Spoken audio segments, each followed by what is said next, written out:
দোয়া করেন। দেশের পরিস্থিতি খুব ভালো বলে মনে হচ্ছে না, তার কারণ আমরা আমাদের নিজেদের দুর্বলতা আমরা নিজেরাই এনেছি।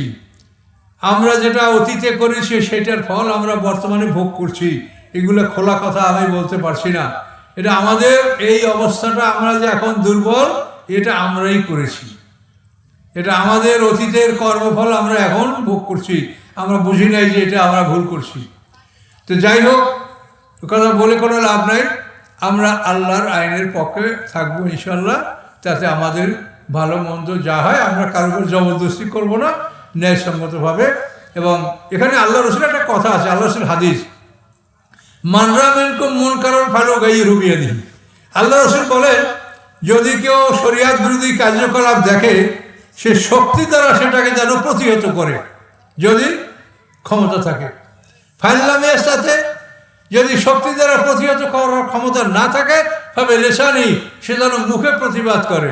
ফাইনলামিয়ার সাথে মুখে প্রতিবাদ করার ক্ষমতা যদি না থাকে, ভাবে কালবি, তাহলে মনে মনে যেন সেটার ব্যাপারে পরিকল্পনা গ্রহণ করে যে এটাকে কীভাবে দূর করা যায়, এটা কীভাবে সমাধান করা যায়, মনে মনে সে পরিকল্পনা গ্রহণ করবে।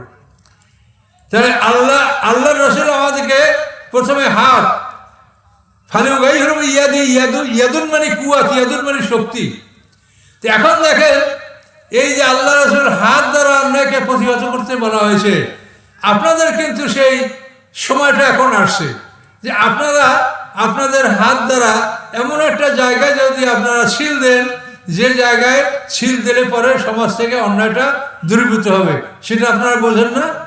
তো 1860 সনে মুসলমানদের কাজীপদ বিলুপ্ত করে ভারতবর্ষে এই ফৌজদারি আদালত আইন আনা হয়। কিন্তু আপনারা মুসলমান, আমরা মুসলমান, আমাদের শরীয়তের নাম দ্বীন ইসলাম, আমাদের রাস্তার নাম সিরাতাল মুস্তাকিম। বলেন, এই সিরাতাল মুস্তাকিমে দণ্ডবিধানের নাম হচ্ছে হুদুদ, কিসাস, তাজির। এইটা আপনারা কয়জনে জানেন বলেন? দুঃখ করবেন না, এটা আপনারা না, কেউ জানে না। তার কারণ আমাদের ত্রুটি আছে। আমরা আলেমরা ওয়াজ করতে আসতেই বড় বড় কেসা কাহিনী, গল্প গুজব, যার কোনো দলিল পত্র নাই, অধিকাংশ জাল কথা, এগুলো দিয়ে আমরা সময় নষ্ট করি এবং কতক্ষণ পর প্রায় একটা গান গাই। এই গান গাওয়া তো যাত্রা পার্টি। গান গাওয়ার জন্য কি তাফসীর মাহফিল? একজন বক্তা গান গাবে তাফসীর মাহফিলে? বলেন তো, এগুলো কি কালচার এখন? যে সমস্ত আপনারা যাদেরকে ভাইরাল বক্তা মনে করেন, দেখি সবাই গান গায়। কি এটা কি যাত্রা? তাফসীর হলো কোরআনের কথাগুলি মানুষকে বলতে হবে, কোরআনের জ্ঞান দিতে হবে যে আল্লাহ কোরআনে কি বলেছেন।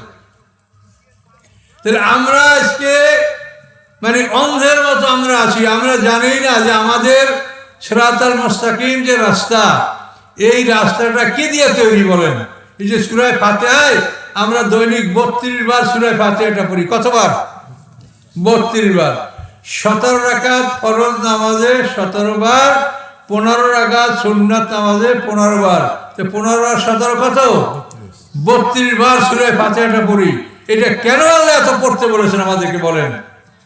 এটার মধ্যে পুরো কোরআনের, এটাকে বলে উম্মুল কোরআন, কোরআনের মা। কোরআনের সব কথাগুলি এই সূরা ফাতিহার মধ্যে আছে। এই সিরাতাল মুস্তাকিম রাস্তা ভেঙ্গে ভেঙ্গে ওরা বাইপাস শুরু করে দিয়ে সব জায়গায়। বাইপাস, এটা বুঝালে বুঝবেন। আমাকে এক ভাই সতর্ক করছে যে হুজুর, আমাদের গ্রামাঞ্চল, তো গ্রামাঞ্চল হলেও আপনারা চাঁপাইনবাবগঞ্জের মানুষ, তাফসীর শোনা মানুষ, আপনারা যে বুঝবেন না এই আশা আমি করি না। আমি আশা করি যে আপনারা বুঝবেন, আর না বোঝার মতো কথা আমি ইনশাল্লাহ বলবো না, আশা করি।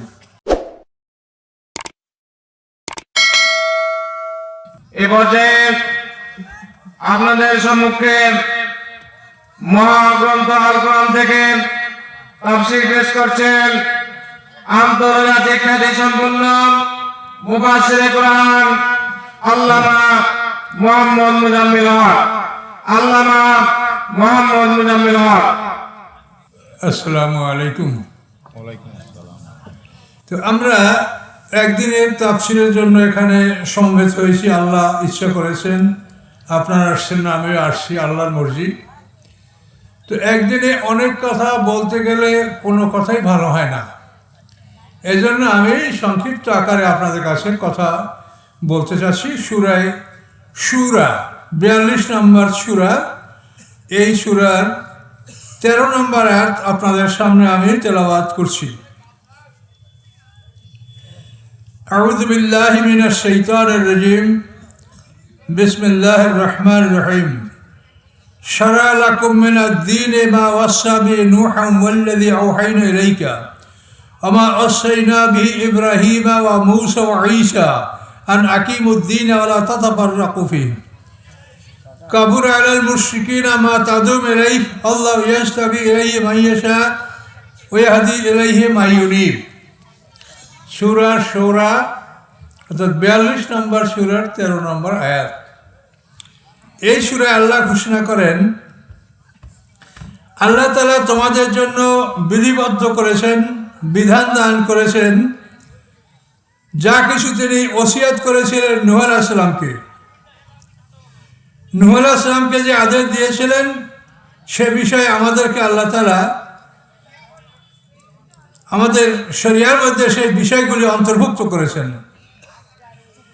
এরপর আল্লাহ বলেন আল্লাযী আওহাইনা ইলাইকা, এবং আপনার প্রতি হে মুহাম্মদ সাল্লাল্লাহু আলাইহি ওয়াসাল্লাম আমি যে ওহী করেছি এগুলো আপনাদের জন্য বিধিবদ্ধ করা হয়েছে, আইনে পরিণত করা হয়েছে।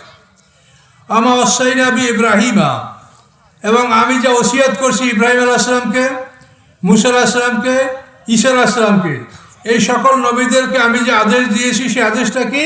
আন আকিমুদ্দিন, তোমরা সবাই আল্লাহর দিন কায়েম করো, ওয়ালা তাতাফাররাকু ফীহি, দিন কায়েমের ব্যাপারে তোমরা মতভেদ করবে না।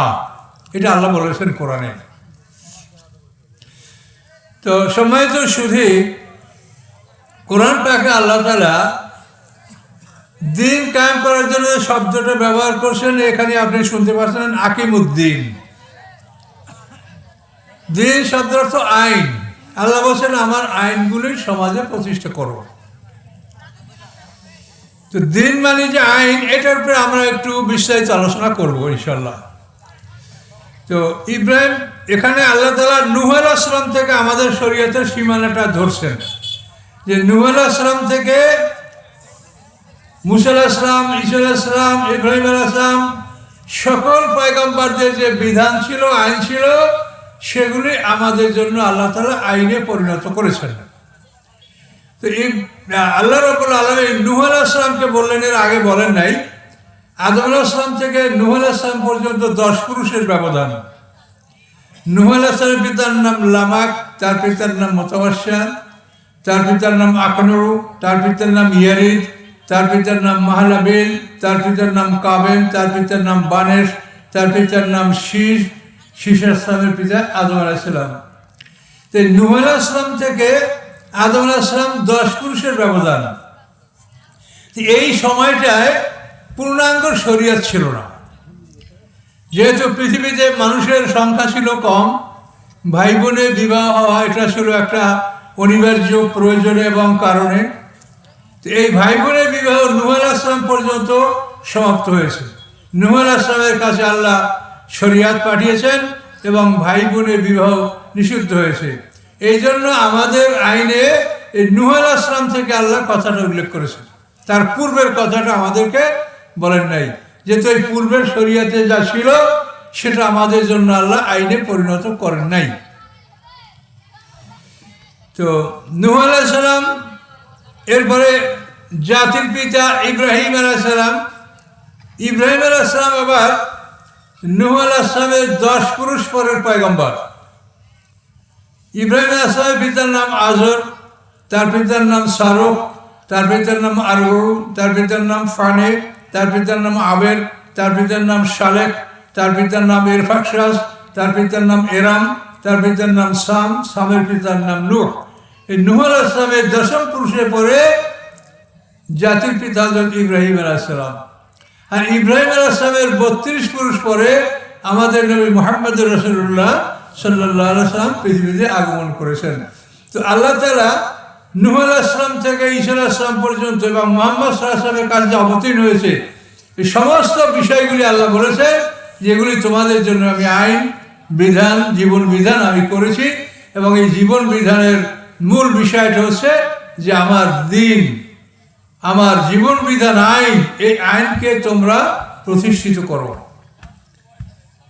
আল্লাহ জিহাদ ফরজ করেছেন, যুদ্ধ করতে বলেছেন। তার উদ্দেশ্য মানুষকে মুসলমান বানানো নয়। জিহাদের উদ্দেশ্য আল্লাহ বলেছেন ওয়াকাতিলুহুম হাত্তা লা তাকুনা ফিতনা ওয়া ইয়াকুনা দ্বীনু লিল্লাহ, সূরা বাকারা। আল্লাহ বলেন কাফেরদের বিরুদ্ধে লড়াই করো। ওয়াকাতিলুহুম হাত্তা লা তাকুনা ফিতনা, পৃথিবী থেকে ফিতনা দূরীভূত না হওয়া পর্যন্ত তোমরা কাফেরদের বিরুদ্ধে লড়াই করো। ওয়া ইয়াকুনা দ্বীনু লিল্লাহ, এবং একমাত্র আইন যেন আল্লাহর হয়। এটা সূরা বাকারায় বলা আছে। সূরা বাকারায় বলা আছে ওয়া ইয়াকুনা দ্বীনু কুল্লুহু লিল্লাহ, অর্থাৎ সমস্ত পৃথিবীতে যেন আল্লাহর দ্বীন প্রতিষ্ঠিত হয়। আল্লাহর দ্বীনের মধ্যে হিন্দু, মুসলমান, খ্রিস্টান, বৌদ্ধ সকলের জন্য সুব্যবস্থা আছে। আল্লাহর দ্বীন শুধু মুসলমানদের জন্য নয়, এই আইনে সকলের জন্য ধর্মীয় স্বাধীনতা আল্লাহ তাআলা বজায় রেখেছেন। এই দিনটা শুধু মুসলমানদের জন্য নয়।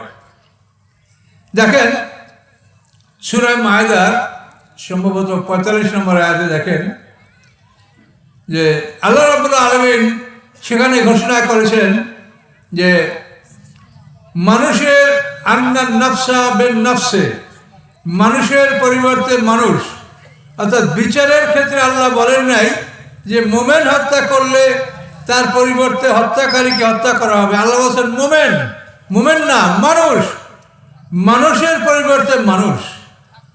এখানে মুসলমান, হিন্দু, খ্রিস্টান, বৌদ্ধ বলেন নাই, যে কোনো মানুষ খুন হলে সে বিচার পাবে। তো এই বিচার আইন কানুনগুলো কি, এটা আমি আলোচনা করব আপনাদের সামনে ইনশাল্লাহ। তো আগে দিন মানে আইন, এই কথাটা আমি একটু বলতে যাব আপনাদের কাছে।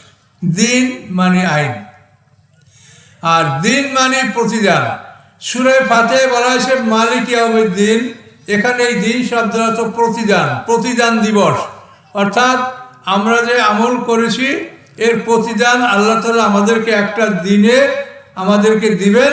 সেই দিনটা সম্পর্কে আল্লাহ বলেছেন সেটা হলো মিকদারু 50 আলফ সানা, 50,000 বছরের সমান একটা দিন। সেই দিনে আল্লাহ আমাদেরকে প্রতিদান দিবেন। তো ফাতিহায় যে বলা হয়েছে মালিক ইয়াউমিদ্দিন, তো এই দিনের অর্থ হলো প্রতিদান দিবস।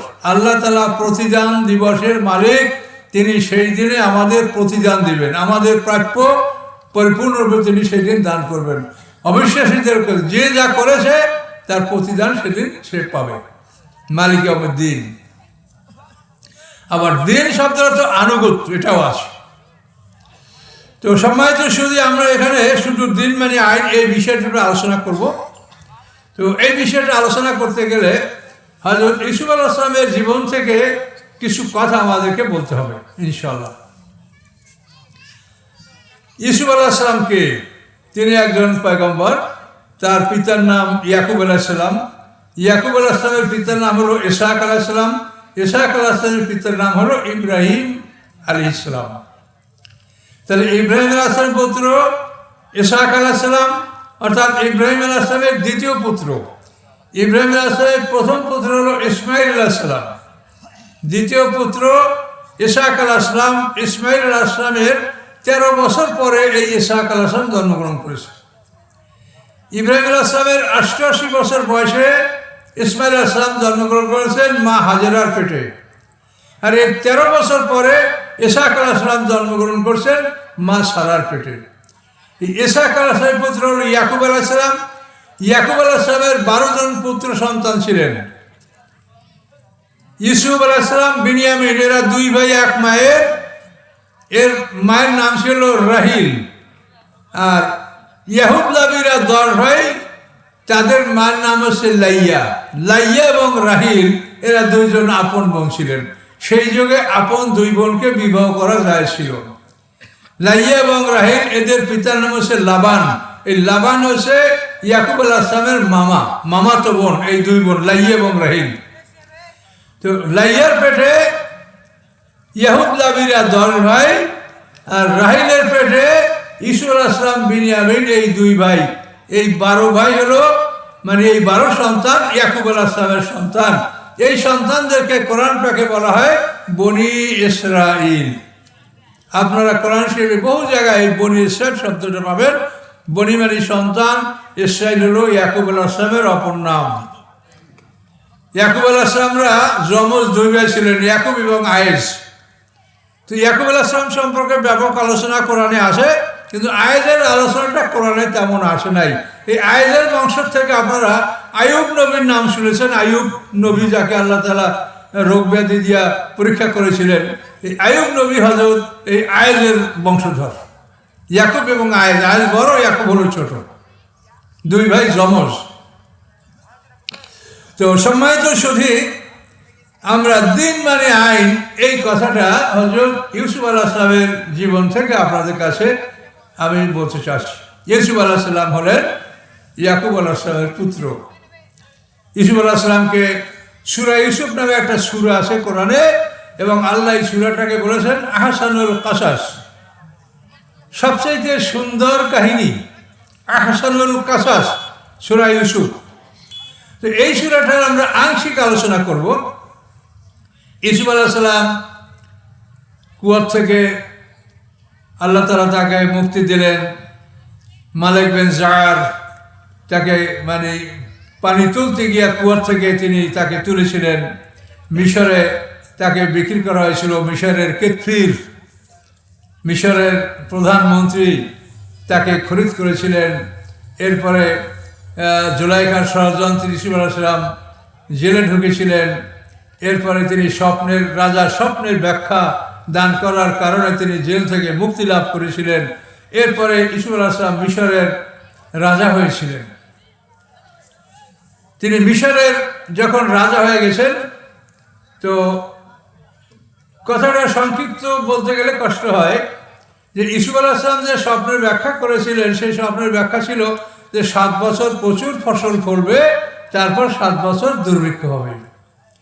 মিশরের রাজা যে স্বপ্নটা দেখেছিলেন, ভয়ঙ্কর স্বপ্ন, যে নীল নদী, এই নীল নদ পানিতে থই থই করে ভরছে।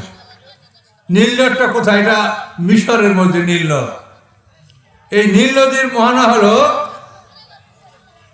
হলো আলেকজান্দ্রিয়া, ভূমধ্য সাগরে আলেকজান্দ্রিয়া। তো আলেকজান্দ্রিয়া কোথায়? এটা হচ্ছে আপনি নীল নদীর মোহনা থেকে আপনি যদি ইয়াতে যান, অর্থাৎ পোর্ট সৈয়দ, তারপরে আলেকজান্দ্রিয়া। আলেকজান্দ্রিয়া আগে হলো পোর্ট সৈয়দ সামুদ্রিক বন্দর, এরপরে আলেকজান্দ্রিয়া। এই আলেকজান্দ্রিয়ায় নীল নদীর মোহনা, এবং এটা সুদানের 2টা শাখা হয়েছে, এবং এটার উৎপত্তি স্থল হলো দক্ষিণে ভিক্টোরিয়া জলপ্রপাত। মিশরের ভিতর থেকে এই নদীটা প্রবাহিত। তো মিশরের রাজা স্বপ্নে দেখে নীল নদী পানিতে ভরা।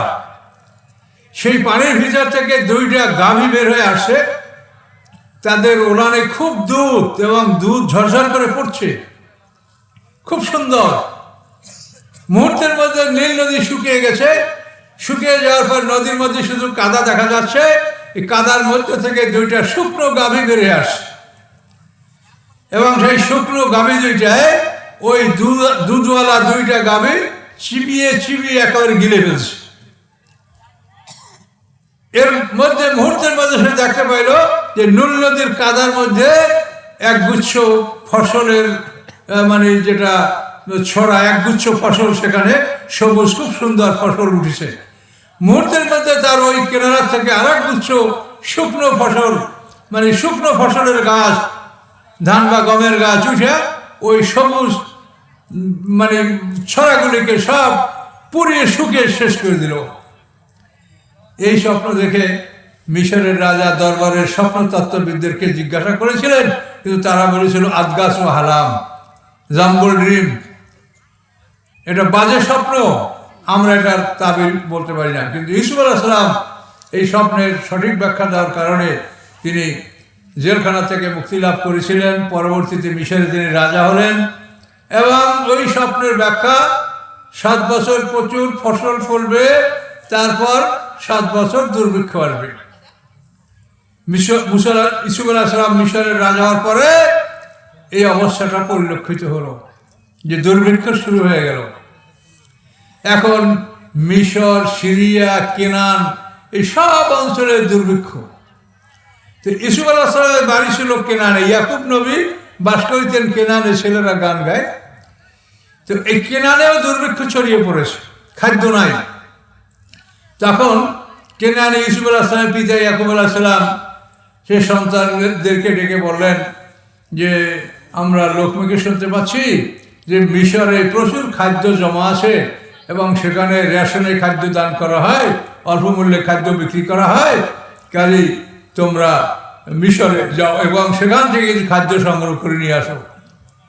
তাহলে ইউসুফ আলাইহিস সালাম তো হারিয়ে গেছে বাল্যকালে, তার ভাই বিনিয়ামিন আছে, আর ওরা 10 ভাই, 11 ভাই। কিন্তু ইয়াকুব আলাইহিস সালাম বললেন যে আমি বিনিয়ামিনকে তোমাদের সাথে যেতে দেব না, তোমরা 10 ভাই যাও আর বিনিয়ামের জন্য একটা উট নিয়ে যাও, রাজাকে বলবা যে আরো এক ভাই আমাদের আছে, সে বাবার সেবায় আছে, কাজে তার জন্য ফসল আপনারা আমার এই ভাইয়ের জন্য উট, এই উটে দান করেন। এভাবে ইয়াকুব আলাইহিস সালাম তার 10 পুত্রকে 11টা উট সহ মিশরে পাঠায় দিলেন। এই 10 ভাই 11টা উট নিয়ে যখন মিশরে ঢুকলো, ইউসুফ আলাইহিস সালাম তাদেরকে দেখেই চিনে ফেলেছেন যে আমার সেই ভাইরা যারা আমাকে কুয়ায় ফেলেছিল, আমাকে মারপিট করেছিল, এই সেই ভাইরা। কিন্তু ওরা কিছুই বুঝতে পারে নাই। এখন ইউসুফ আলাইহিস সালাম চাকরদেরকে অর্ডার দিলেন যে এদের রেশন দিয়ে দাও, এক একটা পরিবারের জন্য 1 অসাক, 60 সায় 1 অসাক, 3.5 সেরে 1 সা, 60 সায় 1 অসাক, এই 1 অসাক পরিমাণ খাদ্য এক এক পরিবারের জন্য রেশনে বরাদ্দ ছিল। এখন 10 ভাইয়ের জন্য 10টা উট, কিন্তু একটা উট অতিরিক্ত। ইউসুফ আলাইহিস সালাম জিজ্ঞাসা করে যে এটার জন্য আপনারা এই উট কেন নিয়ে আসেন খালি? তখন তারা বললো যে আমাদের আর একটা ভাই আছে। তাকে কেন আনেন নাই? এই জন্য আনি নাই যে ওই ভাইয়ের আর একটা ভাই ছিল, ছোটকালে তাকে বাঘে খেয়ে ফেলেছে, এই জন্য আব্বায় ওকে বিনিয়ামিনকে কোথাও যেতে দেয় না, নিজের কাছে রাখে, সেই জন্য আমরা তাকে নিয়ে আসতে পারি নাই, তার জন্য এই উট নিয়ে আসে, এই উটে তার রেশনটা আপনি অনুগ্রহপূর্বক দিবেন। ইউসুফ আলাইহিস সালাম বললেন যে এবার তোমাদের কথা বিশ্বাস করে তোমাদের ভাইয়ের রেশনটাও আমি দিব, কিন্তু পরবর্তীতে যখন আসবে তখন তোমরা ওই ভাইকে তোমাদের নিয়ে আসবে, যদি না নিয়ে আসো আমি মনে করব তোমরা মিথ্যাবাদী, এই দরবারে তোমাদের জন্য আর রেশন মাপার কোনো ব্যবস্থা হবে না এবং তোমরা আমার কাছেও আসতে পারবে না। ফালা কায়দা লাকুম ইনদি ওয়ালা তাকরাবুন, কোরআনের ভাষা। ওরা বলল সানুরাবিদু আন্না আবা ওয়া ইন্না লাফাইলুন, যে আমরা অবশ্যই বাবাকে বুঝিয়ে বলবো, আশা করি আমরা এই কাজ করতে সক্ষম হব। তো ইউসুফ আলাইহিস সালাম চাকরদেরকে বললেন যে এই কেনানি কাফেলা তাদের রেশনের মূল্য বাবদ যে টাকাগুলো দিয়েছে এগুলি তাদের একটা বস্তার মধ্যে গোপনে ঢুকিয়ে দাও। তার কারণ ওরা বাড়িতে গেলে কোথায় টাকা পাবে, কতদিন বসে আসবে, এই টাকাগুলি যদি ওরা পায় তো অল্প সময়ের মধ্যে ওরা আরেকবার মিশরে আসবে, তখন আমার ভাইকে নিয়ে আসবে, আমি আমার ভাইকে দেখতে পাবো। এই কৌশল করে ইউসুফ আলাইহিস সালাম টাকাগুলি ভাইদের বস্তার মধ্যে ফিরিয়ে দিয়েছিলেন। ওরা 10 ভাই বাড়ি গেল, 11টা উঠে রেশন, এই মালামাল খুলে দেখে যে টাকাগুলো সব ফেরত দেওয়া হয়েছে। ইয়া বানা মা নাবগি হাজি বিদাতুনা রুদ্দাত ইলাইনা, হে বাবা হে আব্বা কি চাই আর বলেন, এই দেখেন আমাদের সমস্ত অর্থকড়িগুলি ফেরত দেওয়া হয়েছে। কিন্তু রাজা বলেছে বিনিয়ামিনকে না নিয়ে গেলে আমাদেরকে সে রেশন দিবে না। তখন ইয়াকুব আলাইহিস সালাম বাধ্য হইয়া তাদের থেকে অনেক শপথ নিয়ে কড়াকড়ি করে যে তোমরা ইউসুফ আলাইহিস সালামের ব্যাপারে যা করেছো সেটা আবার যেন না ঘটে, কাজে তোমরা খুব সাবধানে চলাফেরা করবে এবং আমার সন্তানকে যেন তোমরা ক্ষতি না করো। ওরা আল্লাহর শপথ করলো, কসম করলো যে না আমরা বিনিয়ামিনের কোনো ক্ষতি করব না। 11 ভাই এবার মিশরে গেল। ইউসুফ আলাইহিস সালাম বলেন হ্যাঁ আপনারা সত্যবাদী, আপনারা যেমন বলেছিলেন তো আপনাদের ভাইকে নিয়ে আসেন।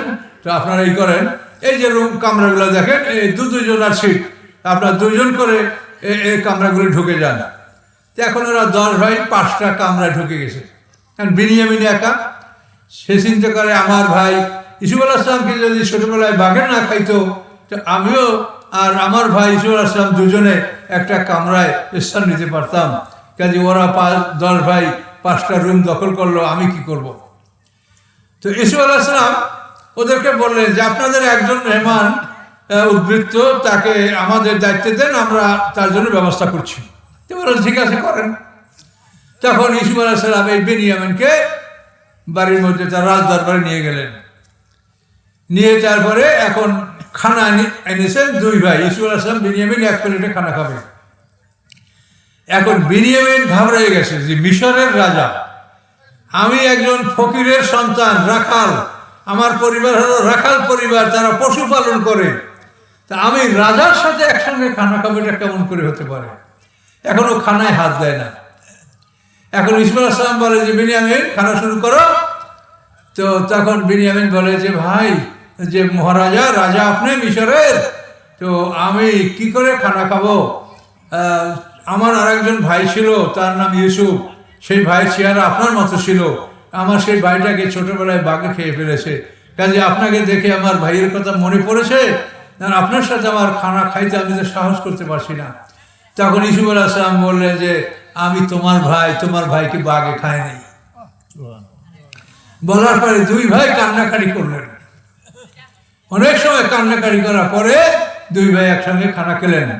বিনিয়ামিন বলল যে ভাই, যে কোনো মূল্যে আপনি আমাকে রেখে দিবেন, আমি আর ওদের সাথে যাব না। ইউসুফ আলাইহিস সালাম বললেন যে তোমাকে আমার রাখতে হয়, তো তোমাকে একটু অপমান কিন্তু করতে হবে, আমি অপমান করব। ঠিক আছে, যাই করে আমি ওদের সাথে যাব না। এভাবে ইউসুফ আলাইহিস সালামের সাথে বিনিয়ামিন এই আপন 2 ভাই পরিচয় হলো। খানা খাওয়ার পরে ভাইদের সাথে তাকে পাঠাই দিল, 11 ভাই রেশন দিয়া দিল। রেশন দেওয়ার পরে ওই রেশনের মধ্যে বিনিয়ামিনের যে বস্তা, গমের বস্তা, তার মধ্যে রাজার একটা পানপাত্র, সুয়াল মালিকে কোরআনের ভাষা, স্বর্ণে নির্মিত পানপাত্র, বহু মূল্যবান। এই পানপাত্রটা বিনিয়ামিনের বস্তার মধ্যে চাকরে ঢুকাই দিয়েছে, মানে ওটা তারা খেয়াল করতে পারে নাকি, মাল গম মাপসে, গম ভরসে বস্তায় ঢুকাই দিয়েছে। এভাবে যখন তারা মিশর থেকে রওনা করলো, কিছু দূর চলে আসার পরেই পিছন থেকে তাদেরকে ডাক দেওয়া হলো, ইয়া আইয়ুহাল ঈরু ইন্নাকুম লাসারিকুন, ও ক্যারাভ্যান, ও কাফেলা, তোমরা চোর। আকবরু আলাইহিম ওয়া ক্বালু মাযা তাফকিদুন। তারা পিছনের দিকে ফিরলো, ফিরে বলল যে আপনারা কি হারিয়েছেন, কি তালাশ করছেন, কি হারিয়ে গেছে আপনাদের। ক্বালু নাফকিদু সুয়াল মালিকে, তারা বলল আমরা রাজার পানপাত্র হারিয়েছি। ওয়ালিমান জা বিহিমলু বাঈর ওয়া আনা বিহি যায়েম, এবং যে এই পানপাত্র উদ্ধার করতে পারবে তাকে 1টা উটের রেশন ফিরিয়ে দেওয়া হবে এবং আমি তার জিম্মাদার। তখন ওরা বলল মা জিনা লিনুফসিদা ফিল আরদি ওয়া মা কুন্না সারিকিন, যে আমরা পৃথিবীতে ফাসাদ করতে আসি নাই, আমরা চোর নই। আমাদেরকে চোর বলছেন কেন? আমরা পয়গম্বরের সন্তান, আমরা চোর না। তখন ইউসুফ আলাইহিস সালাম বললেন ফামা জাযাউ ইন কুনতুম কাযিবিন, তোমরা যদি মিথ্যাবাদী প্রমাণ হও তাহলে তোমাদের শাস্তি কি হবে বলো। তখন ইউসুফ আলাইহিস সালাম ভাইরা বলল মা মুজিদা ফি রাহলি ফাওয়া জাযাউ ওয়া কাযালিকা নাজিল জালিমিন, যার কাছে চোরা মাল পাওয়া যাবে সেই হবে এর শাস্তি, অর্থাৎ তাকে মালিকের গোলাম বানিয়ে দেওয়া হবে, অন্তত 1 বছরের জন্য সে মালিকের গোলাম হবে। এবং এভাবেই আমরা আমাদের দেশে চোরের বিচার করে থাকি। এখানেই কিন্তু মূল কথাটা, যে এখানে মিশরের রাজারও আইন আছে, কিন্তু মিশরের আইনে ইউসুফ আলাইহিস সালাম বিচারের কথা বললেন না। তিনি বললেন যে তোমরা মিথ্যাবাদী হলে বিচারটা কি হবে বলো। তখন ওরা ওদের দেশীয় আইন বলে দিল যে আমাদের দেশীয় আইন হচ্ছে যে চোরা মাল যদি কারো কাছে পাওয়া যায় তাকে মালিকের গোলাম বানিয়ে দেওয়া হয়, কমপক্ষে 1 বছর। এখন চোরা মালের পরিমাণ হিসেবে শাস্তি বেশি হতে পারে। তো এই কথার পরে ওদের বস্তা তল্লাশি শুরু হলো। বস্তা তল্লাশি করতে করতে শেষ পর্যন্ত 11 নম্বরে গিয়া বিনিয়ামিনের বস্তা থেকে চোরা মাল বের হলো। তখন বিনিয়ামিনকে তারা বন্দী করলো। তখন 10 ভাই বলে যে দেখো এটা চোর, আর একটা ভাই ছিল সেটাও ছিল চোর। এই আছে ফাঁকা সারা কাকুল্লাহ কাবল কোরআনে আয়াত, যে ও যদি এখন চুরি করে তো একটা ভাই ছিল, সেটাও ছিল চোর। ফাসাররা ইউসুফের নাফসি, ইউসুফ আলাইহিস সালাম এই কথাটা মনে গোপন করে রাখলেন, তিনি তার ওদের কথার জবাব দিলেন না। ইউসুফ আলাইহিস সালামকে চোর বলার কারণ কি? এগুলো তো অনেক লম্বা কথা। ইউসুফ আলাইহিস সালামকে লালন পালন করছে তার ফুফু ইয়াকুব আলাইহিস সালামের বোন। এই ইউসুফ আলাইহিস সালামকে যখন ইয়াকুব আলাইহিস সালাম আনতে গেছে, ছেলে বড় হয়েছে, এখন বাবায় নিয়ে আসবে, তখন ইউসুফ আলাইহিস সালামকে যাতে নিতে না পারে এই জন্য তাকে জামা কাপড় সাজিয়ে দেওয়ার সময় তার কাছে কিছু স্বর্ণ, এটা ইউসুফ আলাইহিস সালামের কোমরে বেঁধে দিয়েছিল, অথবা একটা স্বর্ণের বেল্ট বেঁধে দিয়েছিল। এবং যখন ইয়াকুব আলাইহিস সালাম ইউসুফ আলাইহিস সালামকে নিয়ে বের হলো, তখন তার বোন চিৎকার করে বলতে লাগলো, আমার এটা চুরি হয়ে গেছে, আমার এটা চুরি হয়ে কেনেছে। তো দেখা গেল যে ইউসুফ আলাইহিস সালামকে খুঁজে তোমার ছেলে নিয়েছে, তোমার ছেলে সে আমার গোলাম হয়ে থাকবে। এই কৌশলটা বাল্যকালে ইউসুফ আলাইহিস সালামের সাথে তার ফুফু ওটা করেছিল। তো এই জন্য ওরা বলেছে যে বিনিয়ামিন যেমন এখন চুরি করলো, তার একটা ভাই ছিল, সেটাও ছিল চোর। খুব দুঃখজনক কথা। এখন ওরা এইভাবে কি করবে পরামর্শ করলো।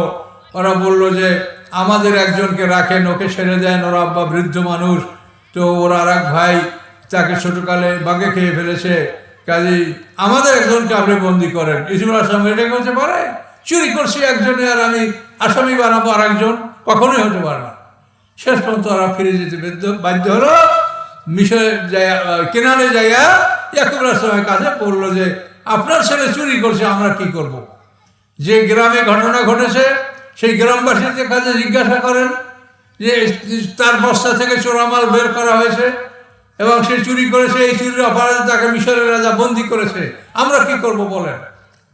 ইয়াকুব আলাইহিস সালাম বললেন যে তোমরা এগুলি সাজিয়েছ, তোমাদের কোনো কথা আমি বিশ্বাস করি না, তোমরা আবার মিশরে যাও, আমার কাছে সামান্য কিছু মুদ্রা আছে, মানে খোটা মুদ্রা, মানে যে মুদ্রাগুলি ভালো না, সেগুলো তো মানে সোনার উপর মুদ্রা ছিল, একটা কাগজের টাকা না, সেগুলি ছিল কিছুটা খারাপ ধরনের। এই মুদ্রাগুলি নিয়ে যাও আর আমার একটা চিঠি নিয়ে যাও। সেই চিঠিতে ইয়াকুব আলাইহিস সালাম ইউসুফ আলাইহিস সালামকে সালাম দিয়েছেন এবং তারপরে লিখেছেন যে হে মিশরের রাজা, বহুদিন আগে আমার একটা ছেলে হারিয়ে গেছে, সেই সন্তানের জন্য কাঁদতে কাঁদতে আমার চোখ দুটো অন্ধ হয়ে গেছে। তারপর আপনি আবার আমার একটা সন্তানকে চুরির দায়ে দোষী সাব্যস্ত করে বন্দী করলেন। আমরা পয়গম্বরের বংশধর, আমাদের বংশে চোর হতে পারে না। আমরা হযরত ইব্রাহিম আলাইহিস সালামের বংশধর, ইব্রাহিম আলাইহিস সালাম আমার দাদা, কাজে আমরা সেই বংশের মানুষ, আমাদের বংশে চোর হতে পারে না। আপনি আমার একজন সন্তানকে চোর করে তাকে বন্দী করেছেন, আমার আর একটা ছেলে আগে হারিয়ে গেছে, আমার বড় কষ্ট হচ্ছে, আপনি আমার এই সন্তানকে ছেড়ে দেন।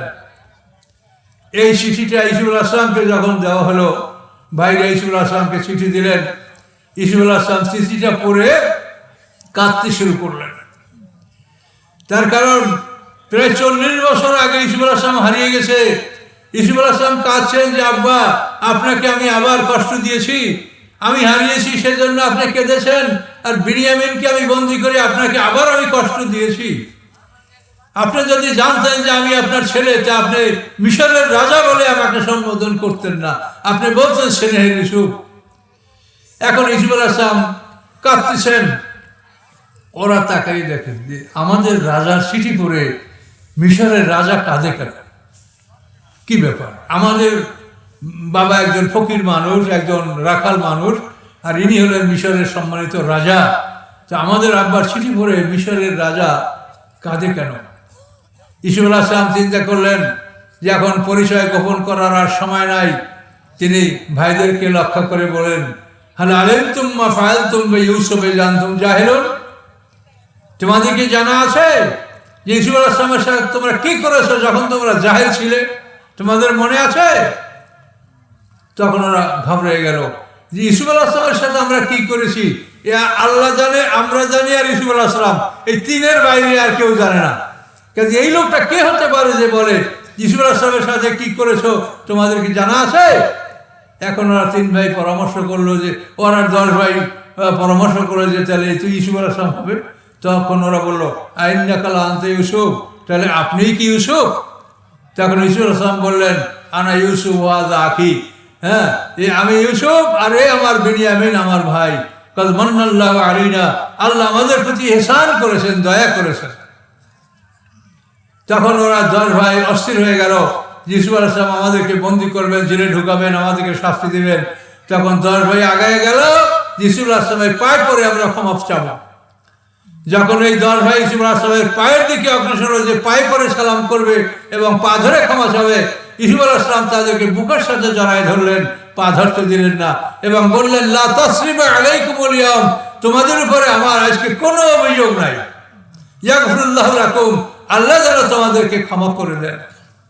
এইভাবে ইউসুফ আলাইহিস সালাম তার ভাইদেরকে ক্ষমা করে দিলেন, যে ভাইরা কত অত্যাচার করেছে, 20 দিরহামে তাকে বিক্রি করেছে গোলাম বলে, যেটা আমাদের পলাতক গোলাম। মাত্র 20 দিরহামে ইউসুফ আলাইহিস সালামকে তারা মালিক ইবনে জারের কাছে বিক্রি করেছিল।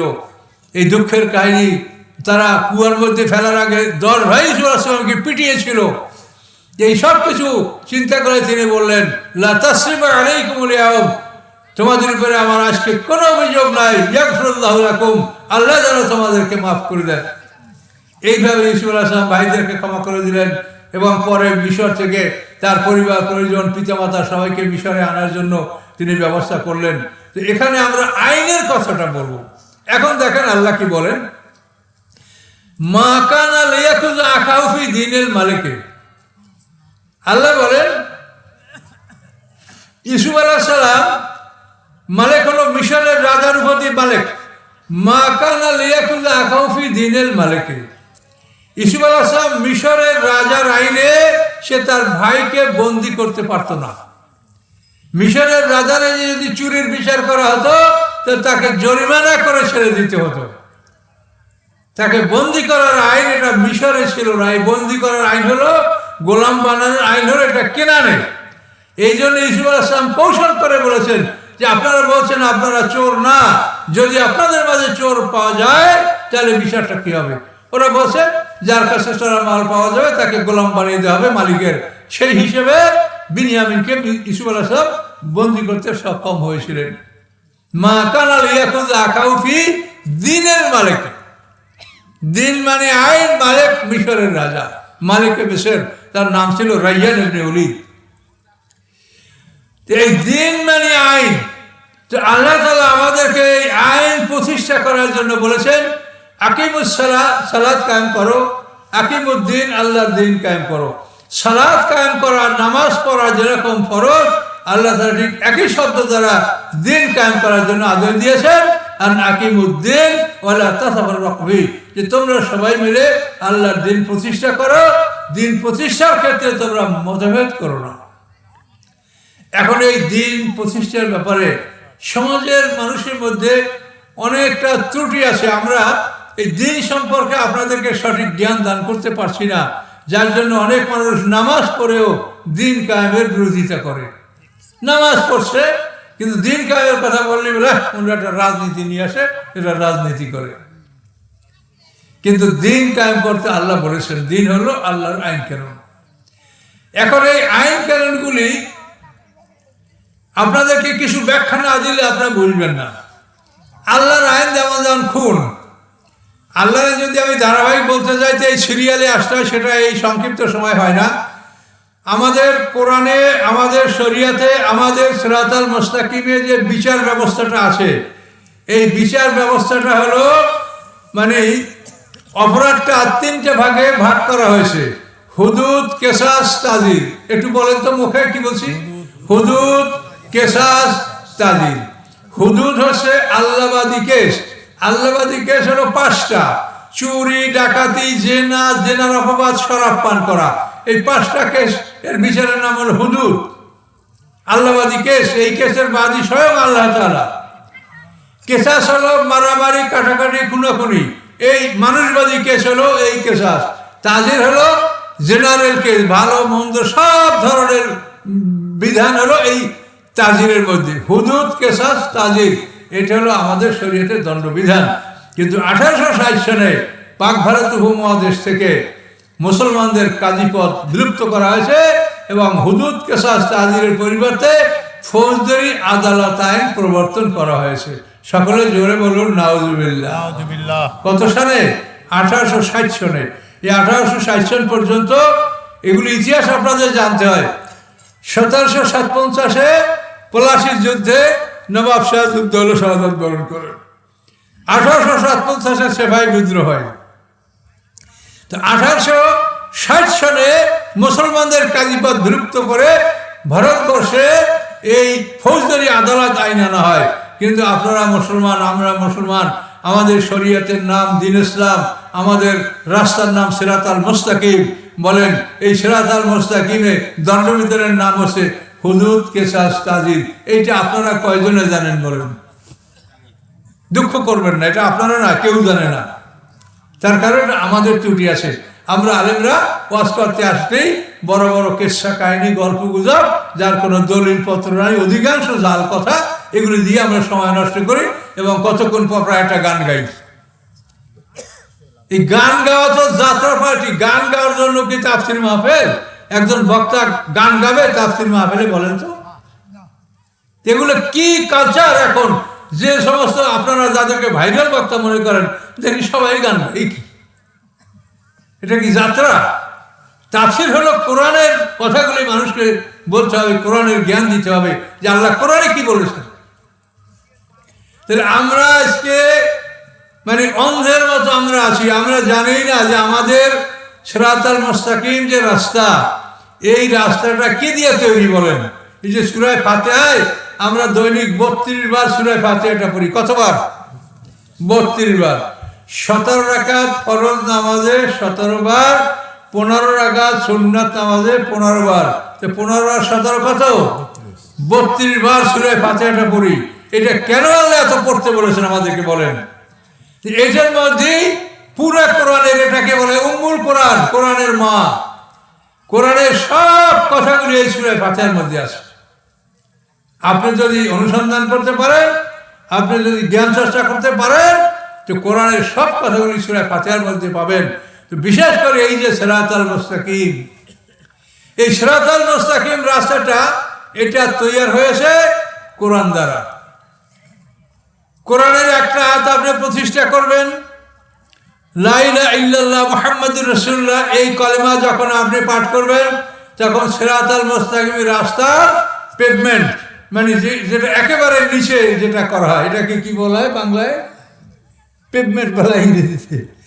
মানে একেবারে মূল ফাউন্ডেশনটা আর কি, রাস্তার একেবারে তলের যেটা ইট বা খোয়া দেওয়া, ওইটা পেভমেন্ট। লা ইলাহা ইল্লাল্লাহ মুহাম্মাদুর রাসূলুল্লাহ, এটা হলো আমাদের শুরু। এরপরে যখন আপনি সালাত কায়েম করবেন, তখন মনে করেন সিরাতাল মুস্তাকিমের 1 কিলোমিটার রাস্তা আপনি কায়েম করলেন।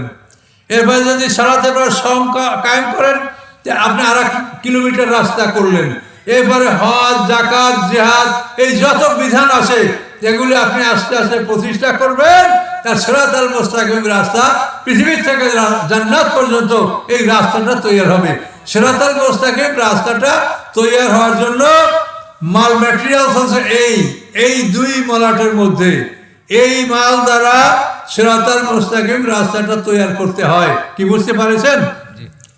এই রাস্তাটা তৈরি করার জন্য মূল প্ল্যানদাতা হলেন আল্লাহ তাআলা, এবং এই রাস্তাটা সঠিকভাবে নির্মাণ করার ইঞ্জিনিয়ার হচ্ছেন রাসূল সাল্লাল্লাহু আলাইহি সাল্লাম, এবং এই রাস্তা তৈরি করার লেবার ছিল সাহাবায়ে কেরাম রিদওয়ানুল্লাহ তাআলা আলাইহিম আজমাইন। সকলে জোরে বলুন সুবহানাল্লাহ।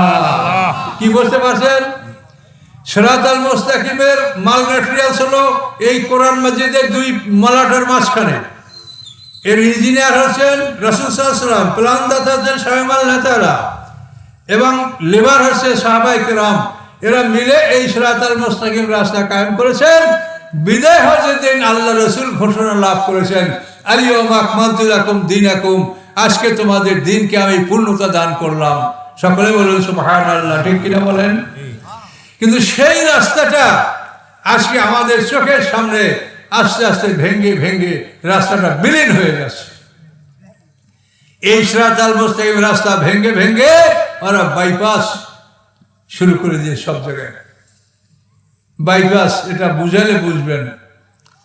আমাকে এক ভাই সতর্ক করছে যে হুজুর আমাদের গ্রাম অঞ্চল, তো গ্রাম অঞ্চল হলেও আপনারা চাপাই নবগঞ্জের মানুষ, তাফসীর শোনা মানুষ, আপনারা যে বুঝবেন না এই আশা আমি করি না। আমি আশা করি যে আপনারা বুঝবেন, আর না বোঝার মতো কথা আমি ইনশাল্লাহ বলবো না, আশা করি। এই যে সিরাতাল মুস্তাকিম রাস্তাটা, এই রাস্তাটা হলো পৃথিবী থেকে জান্নাত পর্যন্ত। আর মাগদুবি আলাইহিম ওয়ালা দাল্লিন যে রাস্তাটা, মাগদুবি আলাইহিম হলো ইহুদি, দাল্লিন খ্রিস্টান, এদের রাস্তাটা হলো পৃথিবী থেকে জাহান্নাম পর্যন্ত। তো দুটো রাস্তা দুদিক, সিরাতাল মুস্তাকিম পৃথিবী থেকে জান্নাত পর্যন্ত, আর মাগদুবি আলাইহিম ওয়ালা দাল্লিন রাস্তাটা হলো পৃথিবী থেকে জাহান্নাম পর্যন্ত। ওই রাস্তাটা শয়তানের ওহী দ্বারা তৈরি।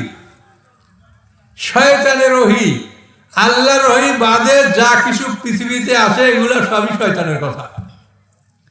একমাত্র আল্লাহর কোরআন, কোরআনের ব্যাখ্যা, কোরআনের ব্যাখ্যায় যে বিশুদ্ধ হাদিসগুলি আছে সেগুলি, এবং এই কোরআন সম্বলিত আরও যে যা কিছু আছে এগুলির বাইরে যা আছে এগুলি সব মানে শয়তানের ওহী। শয়তানের ওহী সম্বন্ধে আপনি কোরআন পাকে দেখবেন, সূরা আনামের 121 নম্বর আয়াতে আল্লাহ বলেছেন, ওয়াইন্না শায়াতিনা লা ইউহুনা ইলা আউলিয়াইহিম লিউজাদিলুকুম, শয়তানেরা শয়তানের বন্ধুদের কাছে ওহী পাঠায়। আল্লাহ যেরকম তার বন্ধু মনোনীত পয়গম্বরদের কাছে ওহী পাঠায়, শয়তান তার বন্ধুদের কাছে ওহী পাঠায়। তো হইল দুই প্রকার, আল্লাহর ওহী এবং শয়তানের ওহী। কি কোরআন থেকে বলছি না বানিয়ে বলছি? কথা বলেন। কোরআন। ওয়াইন্না শায়াতিনা, আমার ওই আলাদা ছোট ছোট বইগুলো কিনবেন।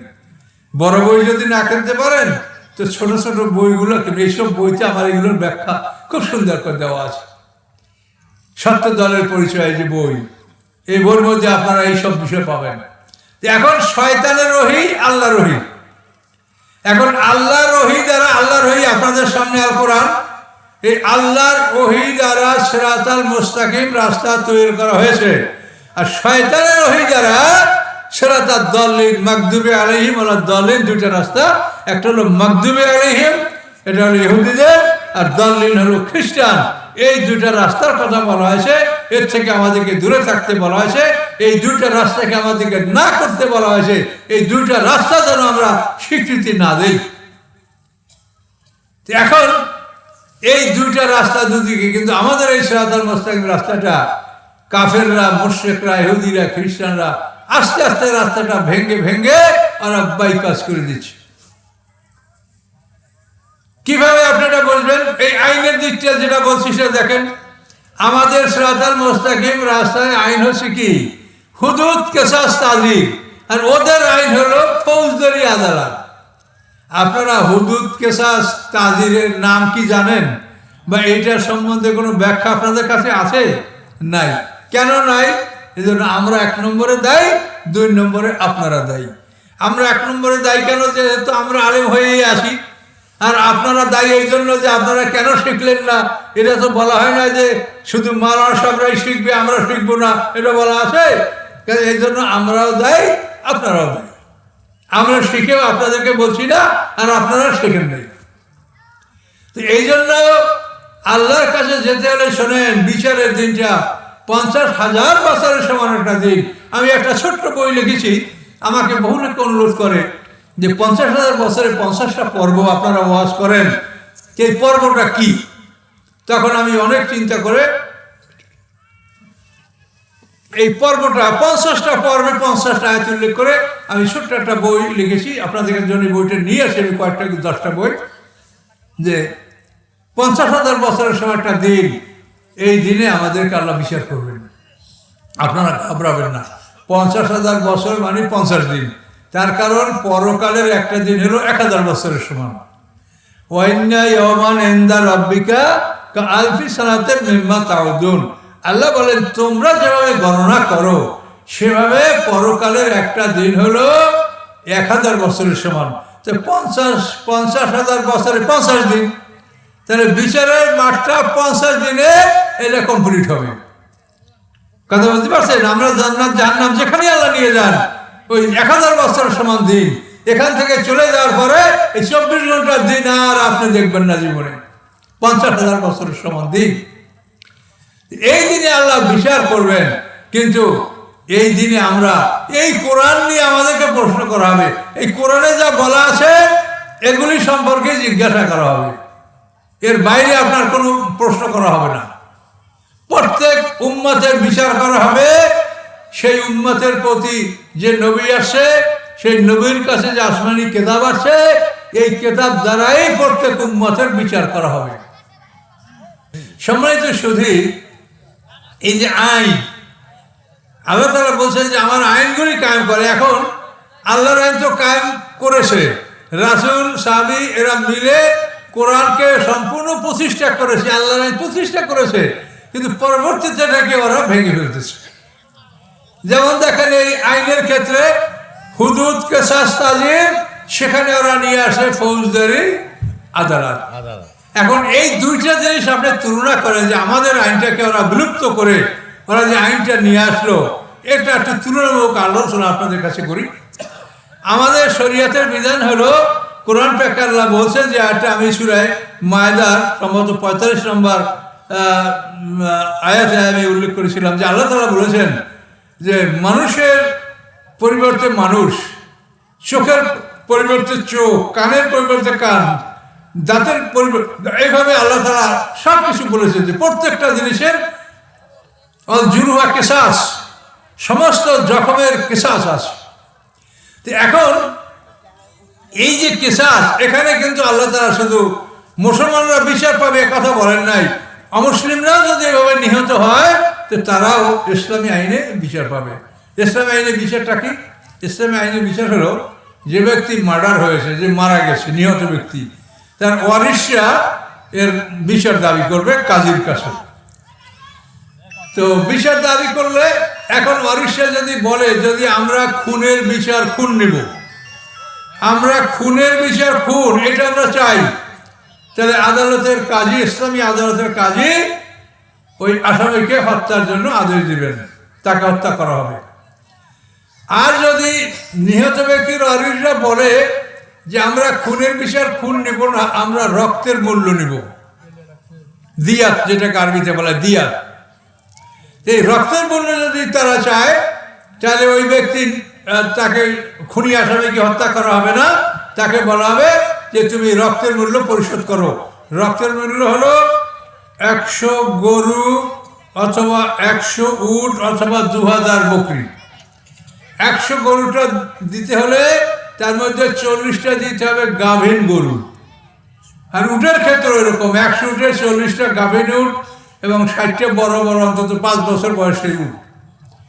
তো এটা হলো খুনের জরিমানা। ইসলামী আদালতে খুনের বিচারে খুন, এবং যদি খুন রহিত হয় মানে খুন যদি তার নিহত ব্যক্তির ওয়ারিশরা দাবি না করে তাহলে সে রক্তের বিনিময়ে ব্লাড মানি দিয়াত, এটা সে দিবে। দিয়াত হচ্ছে 100 গরু অথবা 100 উট অথবা 2000 বকরি।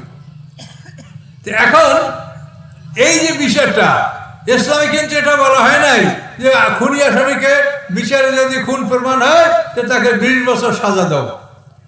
20 বছর সাজা দিলে কি লাভ? জনগণের টাকা দ্বারা জেলখানায় তাদেরকে খাওয়ানো হবে, মজা করে খাবে আর মস্তানি করবে, সেখানে বসেও সে আয় করবে, আর সাধারণ হাজতিদের উপরে জুলুম অত্যাচার করে সে কামাই করবে। এটা জেলে যারা ঢুকছেন তারা এটা জানেন যে এই ঘটনা কি ঘটে। আল্লাহর আইন বলছে যে না, যদি খুনের বদলে খুন হয়তো এটা হতে পারে, তারপর তাকে জেল দেওয়া হবে না, তাকে সময় দেওয়া হবে 3 বছর। 3 বছর সময়ের মধ্যে তুমি 100 জরিমানা এটা পরিশোধ করবে, অথবা 100 গরু যেতে যেটা পাওয়া যায়। এবং এই জরিমানা পরিশোধ করার জন্য তোমার আত্মীয় স্বজন, বন্ধু বান্ধব, আপন পর কে কোথায় আছে সবাইকে ধরে তুমি এই 100 উটের ব্যবস্থা 3 বছরের মধ্যে তোমাকে করতে হবে। কিন্তু ইসলামে তাকে জেল দেওয়ার কথা বলা হয়নি। এখন এই ইসলামের বিচারটা ভালো না এই খ্রিস্টানদের বিচার, যে বাদী বিবাদী, হ্যাঁ, খুন যে হয়েছে তার পক্ষের যারা এরা হলো বাদী আর আসামি পক্ষ বিবাদী। বিবাদীরা যদি দোষী সাব্যস্ত হয় তাদেরকে 20-25 বছর সাজা দাও, কিন্তু বাদীর পক্ষ কিছু পাবে না। বাদীর পক্ষে মামলাটা চালাতে তারও লক্ষ লক্ষ টাকা ব্যয় হবে। তাহলে এখন আল্লাহর আইন আর খ্রিস্টানদের আইন। দেখেন তো বিষয়টা কি, কিভাবে আল্লাহ তাআলা আইন করেছেন মানুষের কল্যাণের জন্য। এবং এই খুনের বিচার এটা এমন একটা কঠিন ব্যাপার, এখানে শরীয়তে অনেক ব্যাখ্যা আছে এগুলির। যে মনে করেন কোনো মহল্লায় যদি একটা মানুষ খুন হয়, খুন হওয়ার পরে কে খুন করেছে যদি আসামিকে ধরা না যায়, তাহলে ইসলামী আদালতের কাজে বিচারক স্বয়ং সেখানে আসবেন। আইসা সেই মহল্লার 50 জন মানে জ্ঞানী মানুষ, 50 জন 1 নম্বর মানুষ তারা ডেকে বের করবেন। তারপরে বলবেন যে আপনি বলেন, এক একজনকে বলবেন যে আপনি বলেন যে এই মানুষটাকে আপনি খুন করেছেন। যদি না করে থাকেন তো বলেন যে আল্লাহর কসম আমি একে মারিনি, কে মেরেছে আমি যা জানি না। এইভাবে 50টা লোকে যদি সাক্ষী দেয়, তাহলে ইসলামী আদালতের কাজী রায় দিবেন যে আপনারা এই গ্রামের মানুষ সবাই মিলে, এই মহল্লার মানুষ সবাই মিলে 100টা উট জরিমানা এটা আপনারা জমা করেন, এটা আপনাদেরকে পরিশোধ করতে হবে, এই 100 জরিমানা দিতে হবে। এইভাবে যদি কোনো মহাসড়কে নদীতে কোনো লাশ পাওয়া যায়, যে লাশের হত্যাকারীর কোনো সন্ধান পাওয়া যাচ্ছে না, তখন ইসলামী রাষ্ট্রের গোয়েন্দা বিভাগ যদি হত্যাকারীকে শনাক্ত করতে পারে ভালো, আর যদি না পারে তো রাষ্ট্রীয় কোষাগার থেকে নিহত ব্যক্তির ওয়ারিসদেরকে 100 এটা তাদেরকে জরিমানা পরিশোধ করতে হবে। এবং আল্লাহ রসুলের জীবনী আপনারা পড়ে দেখেন যে আল্লাহ রসুলের জীবনে আল্লাহ রসুল এভাবে কাফের মুশরিকদের খুনের জন্য দিয়াত দিয়েছেন। বদরের যুদ্ধে 2 মাস আগে সাহাবীরা আমর হাজরামি নামক একটা লোক হত্যা করেছিল, মক্কার এক মুশরিককে। আল্লাহ রসুল তার দিয়াত তার বাড়িতে পাঠিয়ে দিয়েছেন। বীরে মাওনার যুদ্ধের পরে আমর ইবনে উমাইয়া জুবাইরি নামক একজন সাহাবী, যে এটা বীরে মাওনার যুদ্ধ অত্যন্ত মর্মান্তিক, যেখানে 70 জন সাহাবী যারা শাহাদাত বরণ করেছিলেন। এবং এদের জন্য আল্লাহ রসুল কুনুতে নাজেলা যে দোয়া, এই যে কুনুতে নাজেলা আপনারা পড়েন, এই কুনুতে নাজেলা তো ওই সময় 1 মাস পর্যন্ত আল্লাহ রসুল পড়েছিলেন। সেই বীরে মাওনার যুদ্ধ থেকে ফিরে আসার পরে আমর ইবনে উমাইয়া জুবাইরি 2 জন মুশরিক হত্যা করে ফেলেছিলেন। তিনি বলছেন, ইয়া রাসূলুল্লাহ, আমি সহ্য করতে পারি নাই, আমার সাথী 69 জনকে ওরা হত্যা করেছে, আমি এই জন্যই মুশরিক, এদেরকে আমি সহ্য করতে পারিনি, আমি হত্যা করেছি। অথচ এই লোকগুলো ছিল আল্লাহ রসুলের সাথে যারা মদিনা সনদ স্বাক্ষর করেছে তাদের অন্তর্ভুক্ত, এদেরকে হত্যা করা ছিল অবৈধ। আল্লাহ রসুল এই 2টা লোকের দিয়াত এটা আল্লাহ রসুল আদায় করেছেন। এবং মদিনা সনদে বলা ছিল যে আমাদের যদি রাষ্ট্রীয়ভাবে কোনো দিয়াত দিতে হয়, তো মদিনা শহরে আমরা যতটা জাতি বাস করি সবাই মিলে আমরা দিয়াত পরিশোধ করব। এখন এই 2টা লোক মানে নিহত হয়েছে, এদের দিয়াত দিতে হবে। এদের দিয়াতের চাঁদা আদায় করার জন্য আল্লাহ রসুল যখন ইহুদি বনি নজিরের দুর্গে প্রবেশ করেছিলেন, সেই সময় ইহুদিরা বলে, ইয়া রাসূলুল্লাহ, আপনি বসেন, আমরা চাঁদা তুলে আপনার কাছে দিচ্ছি। আল্লাহ রসুলকে বসাই রেখা তারা আল্লাহ রসুলকে হত্যা করার জন্য উপর থেকে পাথর ফেলে দিয়েছিল। এটা এই ঘটনা। আল্লাহ রসুল সেখান থেকে রক্ষা পেয়েছেন, আল্লাহ তাকে জানিয়ে দিয়েছেন এই অবস্থা। আল্লাহ রসুল সেখান থেকে বের হয়ে পড়েছিলেন, হত্যা করতে পারে নাই। বরং এরপরে আল্লাহ রসুল সেই কাব বিন আশরাফকে হত্যা করার ব্যবস্থা করেছেন। তারপরে ইহুদি বনু নজির মুসলমানরা সেটা দুর্গটাও জয় করেছে, সব কিছু হয়েছে। এটা বিশাল ইতিহাসের ব্যাপার। তো আমাদের সংক্ষিপ্ত কথা হলো যে আল্লাহ যে আইন, এই আইন প্রতিষ্ঠা করার জন্য আল্লাহ বলছে যে তোমরা আমার আইনটাকে প্রতিষ্ঠা করো, তোমরা যুদ্ধ করো এই জন্য যে আমার আইন তোমরা প্রতিষ্ঠা করবে। তোমরা মানুষকে মুসলমান বানাবে এই জন্য না, যেহেতু লা ইকরাহা ফিদ্দীন, আল্লাহ বলেন এই দিনের মধ্যে কোনো জবরদস্তি নাই। তুমি শুধু আলাইকাল বালাগ ওয়া আলাইনাল হিসাব। আল্লাহ বলেন, হে রাসূল, আপনার দায়িত্ব হলো প্রচার করে দেওয়া, আমি আল্লাহ আমার দায়িত্ব হিসাব নেওয়া। কাজে জবরদস্তি কাউকে করা যাবে না। যে নামাজ পড়ে না তাকে নামাজ পড়তে আপনি বলেন, কিন্তু এই কথা বললেন না যে নামাজ না পড়লে তোমাকে 10টা পিটান দেওয়া হবে। আপনি যদি পিটানের ভয় দেখাইয়া কাউকে নামাজ পড়ান, তাহলে ও লোক নামাজ পড়বে বিনা উজুতে, ঠান্ডা উজু করবে না, নামাজের সেজদা দিয়া গালি দেবে আল্লাহকে, আপনাকে, যে শালার জন্য আমি ঘুমাইতে পারি না, শালা আমারে মারে, আল্লাহু আকবার। কাজে আপনাকে বলে নাই যে জোর করে তুমি নামাজ পড়াও, আপনাকে বলেছে তুমি তাকে দাওয়াত পৌঁছিয়ে দাও, বলো যেটা আল্লাহর হুকুম, আল্লাহ ফরজ করেছে, তুমি আদায় করো, করলে তুমি জান্নাত পাবে আর না করলে তোমার শাস্তি হবে, এটা তুমি তাকে বলো। কিন্তু তুমি তার উপরে জবরদস্তি করো না, লা ইকরাহা ফিদ্দীন। তো এই কথাগুলি আপনারা স্মরণ রাখার চেষ্টা করেন যে আল্লাহ তাআলা তার আইন, এই আইন প্রতিষ্ঠা করার জন্য আমাদেরকে বলেছেন। এখন সমাজে আমরা যে অবস্থায় আছি, কি হবে সেটা আল্লাহ ছাড়া আমরা কেউ বলতে পারি না। তারপরেও আমরা আল্লাহর আইনের পক্ষে, আল্লাহর বিধানের পক্ষে অবশ্যই আমাদের থাকতে হবে। যদি আল্লাহর আইনের বাইরে কেউ থাকে বা আল্লাহর আইন কায়েমের বিপক্ষে যদি কেউ থাকে, তাহলে সেটা একটা ফরজকে অস্বীকার করলো। কাজে এই জন্য কোনো অবস্থায় আল্লাহর দিন কায়েম হবে কি হবে না আল্লাহ ভালো জানেন। আমাদের কাজ হলো চেষ্টা করা। আল্লাহর দিন কায়েম না হলে আল্লাহর কোনো ক্ষতি নাই। কাজে আমাদের কাজ হলো আল্লাহর পক্ষে থাকা। কথা বুঝতে পারছেন? তো এই জন্য আপনারা সবাই নিজেরাও আল্লাহর দিনের পক্ষে থাকবেন, অন্যদেরকে বুঝাই বলবেন, সে শুনলে শুনবেন, না শুনলে জবরদস্তি নাই। কাজে এই জন্য আল্লাহর দিনের পক্ষে আমাদেরকে থাকতে হবে, যেহেতু আল্লাহ বলছেন আর আকিমুদ্দিন, এটা ফরজ, আল্লাহর দিন কায়েম করা ফরজ। কাজে এই জন্য এক্ষেত্রে আমাদের কোনোভাবে সন্দেহের অবকাশ নাই, এটা ফরজ বিধান। আল্লাহ এটাকে আমাদের উপর ফরজ করেছেন যে তোমরা আল্লাহর দিন কায়েম করো। এবং আল্লাহ রসুল একটা হাদিস আছে, আল্লাহ রসুল বলেছেন লাউকানা দিন ইন দ্য সুরায়া। আল্লাহ সুরায়া সেতারা হলো সপ্তর্ষি মণ্ডল, আকাশে যে গ্রেট বিয়ার মানে সপ্তর্ষি মণ্ডল 7টা তারকা, যে উত্তর আকাশে যেখানে ধ্রুবতারা থাকে, তো এই সপ্তর্ষি মণ্ডলকে সুরায়া বলে আরবিতে, সুরায়া। তো আল্লাহ রসুল বলেন তোমরা দিন কায়েম করে রাখো।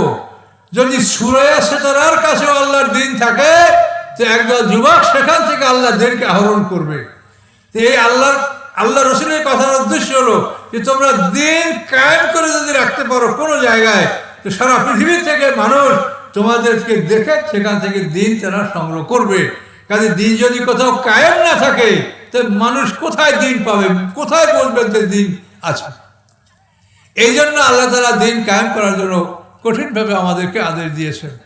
কাজে এই দিন কায়েমের প্রতি আপনাদের মানে মনোযোগ থাকতে হবে, আগ্রহ থাকতে হবে, এবং কেউ যেন এটাকে অবহেলা না করেন। দিন কায়েম হবে তো হবে না, সেটা আল্লাহ ভালো জানে। কি হবে সেটা আল্লাহ ভালো জানেন। আমাদের কাজ হলো আমাদের চেষ্টা করে যাওয়া। এই জন্য দিন কায়েমের বিপক্ষে কেউ থাকবেন না, আশা করি সবাই দিন কায়েমের পক্ষে থাকবেন ইনশাআল্লাহ। এবং আপনাদের সামনে দোয়া করেন। দেশের পরিস্থিতি খুব ভালো বলে মনে হচ্ছে না, তার কারণ আমরা আমাদের নিজেদের দুর্বলতা আমরা নিজেরাই এনেছি। আমরা যেটা অতীতে করেছি সেটার ফল আমরা বর্তমানে ভোগ করছি। এগুলো খোলা কথা আমি বলতে পারছি না। এটা আমাদের এই অবস্থাটা, আমরা যে এখন দুর্বল, এটা আমরাই করেছি। এটা আমাদের অতীতের কর্মফল আমরা এখন ভোগ করছি। আমরা বুঝি নাই যে এটা আমরা ভুল করছি। তো যাই হোক, কথা বলে কোনো লাভ নাই। আমরা আল্লাহর আইনের পক্ষে থাকবো ইনশাল্লাহ। তাতে আমাদের ভালো মন্দ যা হয় আমরা কারোর উপর জবরদস্তি করবো না, ন্যায়সঙ্গতভাবে। এবং এখানে আল্লাহ রসুলের একটা কথা আছে, আল্লাহ রসুল হাদিস, মানরা মিনকুম মুনকারান ফালইয়ুগাইয়িরহু বিয়াদিহি। আল্লাহ রসুল বলেন, যদি কেউ শরিয়াত বিরোধী কার্যকলাপ দেখে, সে শক্তি দ্বারা সেটাকে যেন প্রতিহত করে, যদি ক্ষমতা থাকে। ফাইল্লামের সাথে যদি শক্তি দ্বারা প্রতিহত করার ক্ষমতা না থাকে, তবে লেসানি, সে যেন মুখে প্রতিবাদ করে। ফাইল্লামিয়ার সাথে মুখে প্রতিবাদ করার ক্ষমতা যদি না থাকে, ভাবে কালবি, তাহলে মনে মনে যেন সেটার ব্যাপারে পরিকল্পনা গ্রহণ করে যে এটাকে কীভাবে দূর করা যায়, এটা কীভাবে সমাধান করা যায়, মনে মনে সে পরিকল্পনা গ্রহণ করবে। তাহলে আল্লাহ রসুল আমাদেরকে প্রথমে হাত, ফালইয়ুগাইয়িরহু বিয়াদিহি, ইয়াদুন মানে কুওয়াত, ইয়াদুন মানে শক্তি।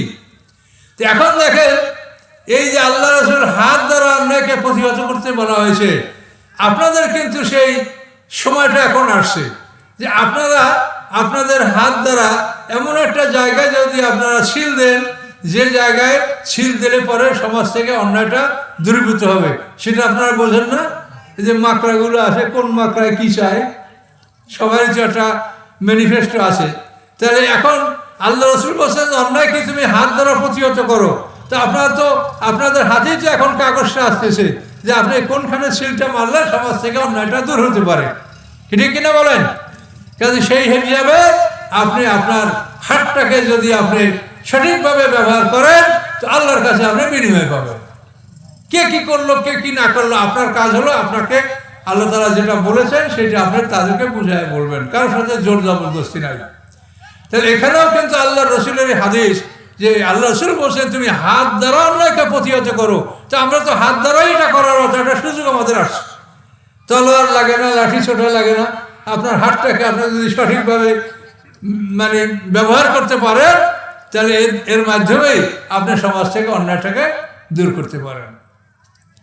তো এই জন্য এইসব বিষয়গুলি চিন্তা করে আপনারা ভালো পথে কাজ করার চেষ্টা করবেন।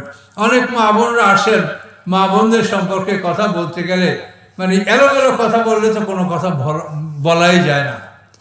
মা বোনদের ব্যাপার হচ্ছে যে আপনাদেরকে আল্লাহ তাআলা খুব সংক্ষেপে আপনাদের জন্য জান্নাতের ঘোষণা আপনাদেরকে দিয়েছেন। তবে আপনাদের সবচেয়ে বড় বিষয়টা হলো এই যে পর্দা, এই পর্দার ব্যাপারটা, এই যে মুহররম, এই মুহররমের মধ্যেই আপনাদের সীমাবদ্ধ থাকতে আল্লাহ বলেছেন। এই বিষয়টার মধ্যে আমাদের মারাত্মক ভুল হচ্ছে। এটা কিন্তু আলেমের মধ্যেও এই পর্দার সিস্টেমটা নাই। মানে মামাতো বোন, খালাতো বোন, তারপর ভাবি, অমুক সমুক, মানে যেগুলো শরীয়তে দেখা দেওয়া যায়, এই পর্দার ব্যাপারটাই নারীদের সবচেয়ে ত্রুটিপূর্ণ। কাজে আপনারা জানেন আল্লাহর আইন, কাজে এই জন্য আপনারা শরীয়ত সম্মতভাবে চলাফেরা করবেন, এটা আল্লাহর বিধান। কেউ মনে করবেন না যে দেল ভালো, দেল ভালো কি মন্দ দিল যে বানাইছে সে জানে। দেল কি আপনারা বানাইছেন না আমি বানাইছি? দেলকে কে বানিয়েছে? যে বানিয়েছে সেই জানে। মানুষের যে পর্দার যে বিধানটা রাখা হয়েছে এটা একটা মারাত্মক ব্যাপার। এটা হলো মানুষের রক্তের মধ্যে চুম্বক শক্তি আছে।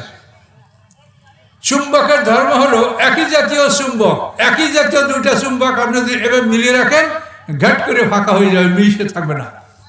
আর বিপরীত চুম্বক একটা থেকে একটা দূরে থাকে, এটার মধ্যে চুম্বক আছে। এই আমাদের কথাগুলো কিসে টানে? ওই ইউনিটের পিছনে চুম্বক আছে। এই চুম্বকে কিন্তু অনেক কাজ করে। আপনি যে মাটিতে বসেন পৃথিবীটাও চুম্বক। এই পৃথিবী যদি চুম্বক না হয়তো তা আপনি মাটি থেকে এক জায়গায় বসেন আর এক জায়গায় সরিয়ে দিতেন আপনি এমনি, কিন্তু আপনাকে মাটি কামড়িয়ে ধরে, কিন্তু আপনি সেটা বুঝতে পারেন না যে মাটির চুম্বক আপনাকে কামড়িয়ে ধরছে। তো মানুষের রক্তের মধ্যে চুম্বক, এই চুম্বকের ধর্ম হলো একই জাতির চুম্বক বিকর্ষণ আর বিপরীত চুম্বক আকর্ষণ। কাজী যে 14 জনকে আল্লাহ তাআলা মুহররম ঘোষণা করেছেন তারা একই রক্তের, মা বোন, মা খালা ফুফু, বোনের ছেলে ভাইয়ের ছেলে, বোনের মেয়ে ভাই, এই যাদেরকে আল্লাহ মুহররম করেছেন এরা হলো একই রক্ত। এই জন্য বিকর্ষণ। এরা এক জায়গায় থাকলে তাদের মধ্যে উত্তেজনা সৃষ্টি হবে না, তারা নিরাপদে জীবনযাপন করবে। আল্লাহ তাআলা একটা সুন্দর পরিবেশে ছেলে মেয়েকে বড় করার জন্য এই আইন আল্লাহ করে দিয়েছেন যে একটা পরিবারের মধ্যে যারা বসবাস করে তারা একই রক্তের মানুষ, কাজেই তাদের মধ্যে কোনো যৌন উত্তেজনার সৃষ্টি হয় না। মায়ের কাছে সন্তানের কোনোদিন যৌন উত্তেজনার সৃষ্টি হয় না, বোনের কাছে ভাইয়ের যৌন উত্তেজনার সৃষ্টি হয় না। তার কারণ এটা একই রক্ত, একই চুম্বক। আর বিপরীত চুম্বক আকর্ষণ। কাজে এই মুহররম যাদেরকে আল্লাহ ঘোষণা করেছেন তাদের বাইরে আপনি যখনই একে অপরের সাথে দেখা হবে তখনই আকর্ষণ সৃষ্টি হবে। এটা সৃষ্টিগতভাবে এটার উপরে আপনার কোনো নিয়ন্ত্রণ নাই, আপনি নিয়ন্ত্রণ করতে পারবেন না, কোনো মানুষ পারবে না। এই জন্য আল্লাহর আইনকে মেনে চলা উচিত। আল্লাহর আইন না মানলে মহাবিপদ। আল্লাহ রসুল মেরাজে অনেক ভয়ঙ্কর কিছু দেখেছেন। নারীদেরকে অধিকাংশ তিনি দোজখে দেখেছেন এবং এসে বলেছেন উরিতু আকসারাকুম ফিন নার, হে নারীরা তোমাদের অধিকাংশকে আমি জাহান্নামে দেখেছি। জেনাকার নারীদেরকে দেখেছেন যে বক্ষে বর্ষি বিদ্ধ করে তাকে শূন্যে ঝুলিয়ে রাখা হয়েছে।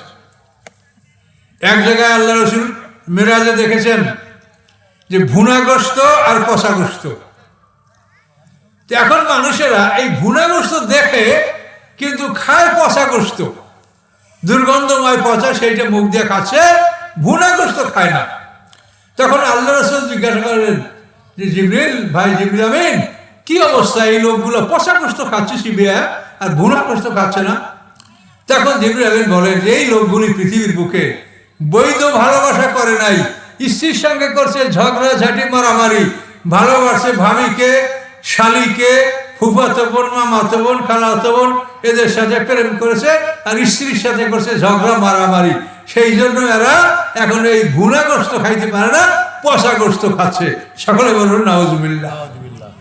কাজেই কোনো মহিলা, অবৈধ মহিলা যদি আপনার সামনে হাসি মুখে বা এমন হাসি দেয় যে হাসির ইঙ্গিত খারাপ, তাহলে আপনি সাথে সাথে মনে করবেন যেটা হলো সেই জাহান্নামের সেই পচা গোস্তের নমুনা। কাজে এগুলি আপনারা সতর্কতার সাথে চলাফেরা করেন এবং সতর্কতার সহিত জীবনযাপন করেন। আল্লাহ তাআলা নারী পুরুষ উভয়ের জন্য বহুত নিয়ামত জান্নাতে সৃষ্টি করে রেখেছেন। পুরুষরা 33 বছর বয়সে জান্নাতে যাবে, নারীদেরকে আল্লাহ তাআলা যুবতী করে তৈরি করবেন। কোরআন পাকে সূরা ওয়াকিয়ার মধ্যে আল্লাহ বলেছেন ইন্না আনশানাহুন্না ইনশা, আল্লাহ বলেন তাদেরকে আমি আমার মনের মতো সুন্দর করে নারীদেরকে সৃষ্টি করব। কুমারী হবে এবং এমন বয়সে তাদেরকে জান্নাতে প্রবেশ করানো হবে যে তারা বড় হয়েছে কিন্তু হায়েজ আসে নাই। এভাবে জান্নাতের নারীদেরকে আল্লাহ সৃষ্টি করবেন, পুরুষদেরকে 33 বছর বয়সের যুবক হিসেবে জান্নাতে প্রবেশ করাবেন। এভাবে অনন্তকাল জান্নাতে আল্লাহ আমাদেরকে রাখবেন।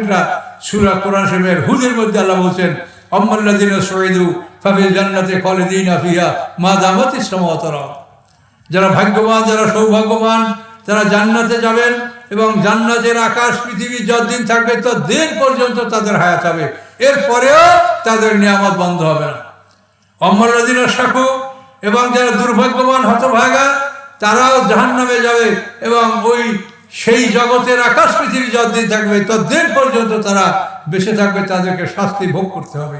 এরপরে আল্লাহ কি করবেন সেটা ইন্না রাব্বাকা ফাআলুল লিমা ইউরিদ বলা হয়েছে। এরপরে আপনার রব যা ইচ্ছা তিনি তা করবেন, কি করবেন সেটা বলা হয়নি। কাজে এইভাবে আল্লাহ তাআলা জান্নাত জাহান্নামের সুসংবাদ দিয়েছেন। এই কোরআনে কোনো সন্দেহ নাই, কোরআনের কোনো কথায় কোনো সন্দেহ নাই। কাজে মা বোনরা আল্লাহর হুকুম মেনে চলুন, শরীয়তের বিধান মেনে চলুন। যথাসাধ্য আপনারা ঘরে থাকবেন, ঘর থেকে বের হওয়া এটা আল্লাহ তাআলা নারীদেরকে ঘর থেকে বের হতে বলেন। আল্লাহ বলছেন কারনাফি বুয়ুতিকুন্না, তোমরা ঘরে অবস্থান করো, বিনা প্রয়োজনে আপনারা ঘর থেকে বের হবেন না। ঘর থেকে বের হওয়াটাই বিপদ। কাজে এইভাবে আপনারা আল্লাহর বিধান মেনে চলুন। স্বামীর আদেশ, স্বামীর প্রতি আনুগত্য আপনাদের থাকবে, আনুগত্য করবেন, সালাত ওয়াক্ত মতো করবেন, পর্দা প্রসিদ্ধ মতো চলাফেরা করবেন, এগুলো আপনাদের জানা। কাজে এই জন্য এই বিষয়গুলি আপনাদেরকে আমরা আবার স্মরণ করে দিলাম যে জান্নাতে আল্লাহ তাআলা কোনো মানুষের মনে কষ্ট আল্লাহ রাখবেন না, নারীদের মনে কোনো কষ্ট থাকবে না। সেখানে তারা জান্নাতে যাবে, তাদের স্বামীর যদি হুর থাকে, গিলমান থাকে, গিলমান হলো সেবক, গিলমান স্ত্রী না, হুর হলো স্ত্রী আর গিলমান হলো সেবক, এই যাই কিছু থাকুক, কিন্তু জান্নাতে যারা যাবে তাদের মনে কোনো কষ্ট থাকবে না। এটা মনে রাখেন, মনে কোনো কষ্ট থাকবে না নারীদেরও। পৃথিবীর নারীদের মধ্যে 3 জন মহিলার সাথে জান্নাতে আল্লাহ রসুলের সাথে বিবাহ হবে। 3 জন মহিলা পৃথিবীর। একজন হলো ফেরাউনের স্ত্রী বিবি আসিয়া, ফেরাউন চিরদিনের জন্য জাহান্নামী, তার স্ত্রী বিবি আসিয়া জান্নাতে আল্লাহ রসুলের সাথে তার সাথে বিয়ে হবে। 2 নম্বর মহিলা হলো মরিয়াম, ঈসা আলাইহিস সালাম মরিয়াম। এই মরিয়াম বিদুষী, তিনি পৃথিবীতে কোনো পুরুষ তাকে বিবাহ করে নাই, পুরুষ গ্রহণ করেন নাই। এই মরিয়ামের সাথে জান্নাতে আল্লাহ রসুলের সাথে বিয়ে হবে। আরেকজন মহিলা হলো মূসা আলাইহিস সালামের বোন কুলসুম, তার সাথে জান্নাতে আল্লাহ রসুলের সাথে বিবাহ হবে। সূরা কাসাসের তাফসিরে এই হাদিসটি আছে। আল্লাহ রসুল হাদিসে বলেছেন যে জান্নাতে তোমার সাথে পৃথিবীর আরো 3 নারীর সাথে আমার বিবাহ হবে। তো এখন এই নারীরা দেখেন, এই নারীরা তাদের স্বামী নাই, আর ফেরাউন আসিয়ার স্বামী, কিন্তু সে চিরদিন জাহান্নামী। কাজে যে সমস্ত মহিলাদের স্বামী যদি জাহান্নামী হয়, ওই সমস্ত মহিলাদেরকে আল্লাহ তাআলা জান্নাতের উত্তম পুরুষদের সাথে তাদেরকে বিবাহ দিয়ে দিবেন।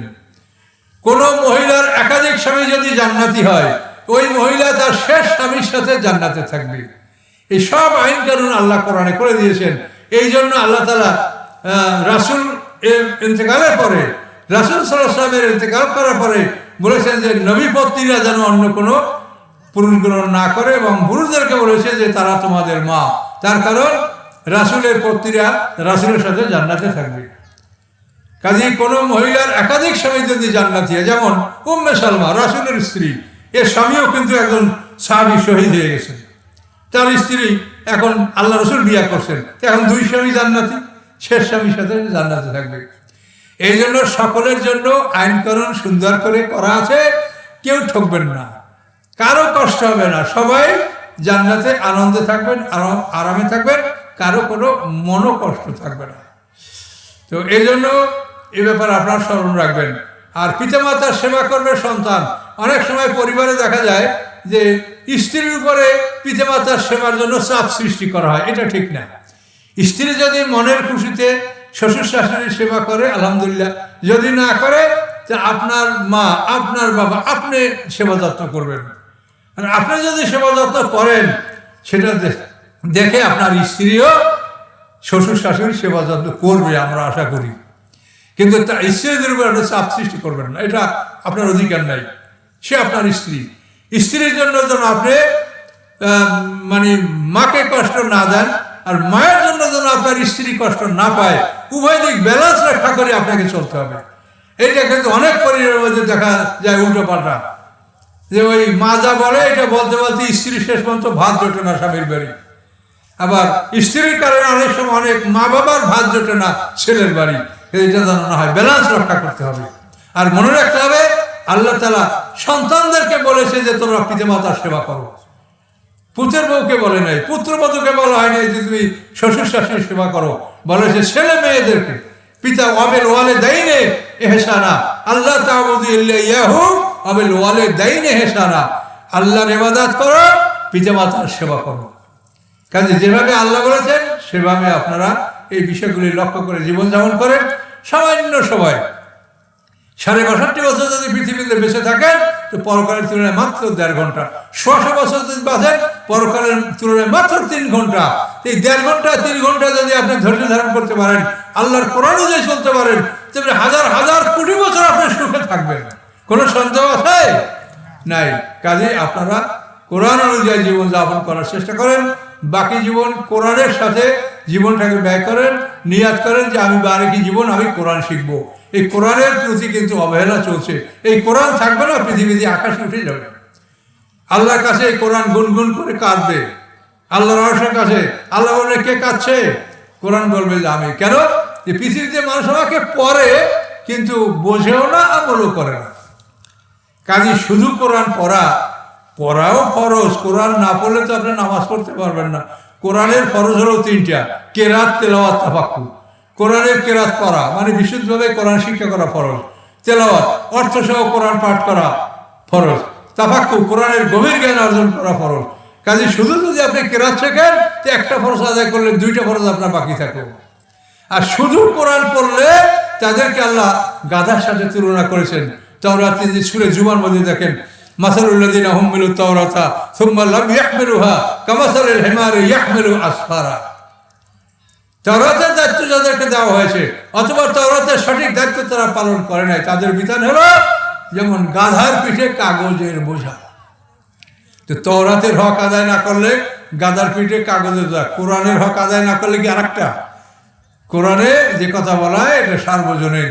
কাজে এই জন্য আপনারা কোরআন শেখার নিয়াত করেন যে আমি কোরআন শিখবো। এই যে রমজান আসতেছে সাথে, এই রমজান মাসে আপনারা যারা কোরআন পড়তে পারেন না পড়া শিখবেন, যারা পড়তে পারেন তারা অর্থ শিখবেন, যারা অর্থ জানেন তারা গভীর জ্ঞান অর্জন করবেন। আমাদের কাছ থেকে মানে সারা দুনিয়ার মানুষ আমাদের কাছে কোরআনের জটিল জটিল জিনিসগুলো আমাদেরকে জিজ্ঞাসা করে, আমরা এটা বলে দিচ্ছি। কাজে আপনারা আলেম ওলামাদের সম্পর্ক রাখবেন এবং তাদের মাধ্যমে আপনি মোবাইলেও পড়তে পারেন। হুজুর আমি এই জায়গাটা বুঝি না, এই একটা অর্থ বলে দেন, একজন আলেম আপনাকে এটা বলবে।